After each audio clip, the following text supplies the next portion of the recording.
નમસ્કાર, Gujarat times TV લાઈવમાં આપનું સ્વાગત છે। હું છું કવિતા પંચાલ। તો હવે જોઈએ આજના સમાચાર। ગત તારીખ 21 જૂન 2024ની શુક્રવારના રોજ ગાંધીનગર લોકસભાના સાંસદ અને ભારતના ગૃહપ્રધાન શ્રી અમિત શાહ દ્વારા અમદાવાદમાં 30 સ્માર્ટ સ્કૂલો અને સાયન્સ લેબ કોમ્પ્યુટર સેન્ટરનું ઉદ્ઘાટન સમારંભ યોજાયો હતો। પશ્ચિમ ઝોનમાં વસ્ત્રાપુર સરકારી વસાહત સ્કૂલમાં ભણતી વિદ્યાર્થીની કુમારી મૈત્રી અજીતભાઈ વાઘેલા સાથે સાયન્સ પ્રોજેક્ટ વિશે વાત કરતા શ્રી અમિત શાહ અને માનનીય મુખ્યમંત્રી શ્રી ભૂપેન્દ્ર પટેલ, ગૃહ પ્રધાનમંત્રી શ્રી અમિત શાહ અને માનનીય મુખ્યમંત્રી શ્રી ભૂપેન્દ્ર પટેલે તેમને વધુમાં જણાવ્યું હતું કે ગુજરાતમાં સરકારી શિક્ષણ અને સ્કૂલોને અત્યાધુનિક અને સ્માર્ટ બનાવશે।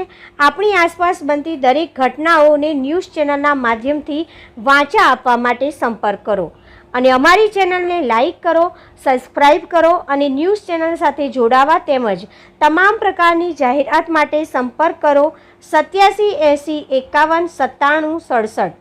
તંત્રી એડિટર અહેવાલ રંજીત એન પરમાર।